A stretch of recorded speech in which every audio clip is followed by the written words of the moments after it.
Audiobook Summary presents The Call of the Wild, a novel by Jack London.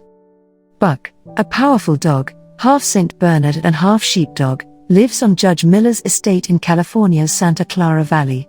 He leads a comfortable life there, but it comes to an end when men discover gold in the Klondike region of Canada and a great demand arises for strong dogs to pull sleds. Buck is kidnapped by a gardener on the Miller estate and sold to dog traders, who teach Buck to obey by beating him with a club and, subsequently, ship him north to the Klondike. Arriving in the chilly north, Buck is amazed by the cruelty he sees around him. As soon as another dog from his ship, Curly, gets off the boat, a pack of huskies violently attacks and kills her. Watching her death, Buck vows never to let the same fate befall him. Buck becomes the property of Francois and Perrault, two mail carriers working for the Canadian government, and begins to adjust to life as a sled dog. He recovers the instincts of his wild ancestors. He learns to fight, scavenge for food, and sleep beneath the snow on winter nights. At the same time, he develops a fierce rivalry with Spitz, the lead dog in the team. One of their fights is broken up when a pack of wild dogs invades the camp, but Buck begins to undercut Spitz's authority, and eventually the two dogs become involved in a major fight. Buck kills Spitz and takes his place as the lead dog. With Buck at the head of the team, Francois and Perrault's sled makes record time.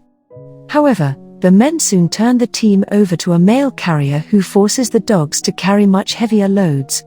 In the midst of a particularly arduous trip, one of the dogs becomes ill, and eventually the driver has to shoot him. At the end of this journey, the dogs are exhausted, and the mail carrier sells them to a group of American gold hunters, Hal, Charles, and Mercedes. Buck's new masters are inexperienced and out of place in the wilderness. They overload the sled, beat the dogs, and plan poorly. Halfway through their journey, they begin to run out of food.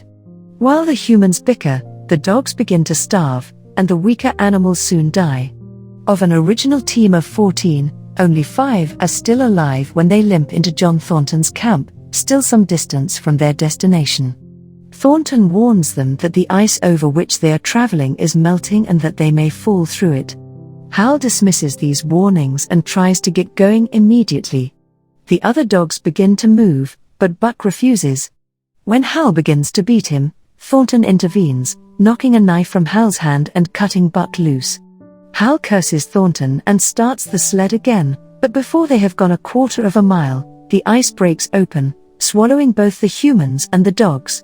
Thornton becomes Buck's master, and Buck's devotion to him is total. He saves Thornton from drowning in a river, attacks a man who tries to start a fight with Thornton in a bar, and, most remarkably, wins a $1,600 wager for his new master by pulling a sled carrying a 1,000-pound load. But Buck's love for Thornton is mixed with a growing attraction to the wild, and he feels as if he is being called away from civilization and into the wilderness. This feeling grows stronger when he accompanies Thornton and his friends in search of a lost mine hidden deep in the Canadian forest. While the men search for gold, Buck ranges far afield, befriending wolves and hunting bears and moose.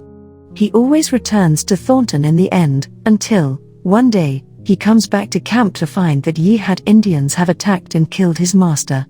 Buck attacks the Indians, killing several and scattering the rest, and then heads off into the wild, where he becomes the leader of a pack of wolves. He becomes a legendary figure, a ghost dog, fathering countless cubs and inspiring fear in the Yehats, but every year he returns to the place where Thornton died, to mourn his master before returning to his life in the wild.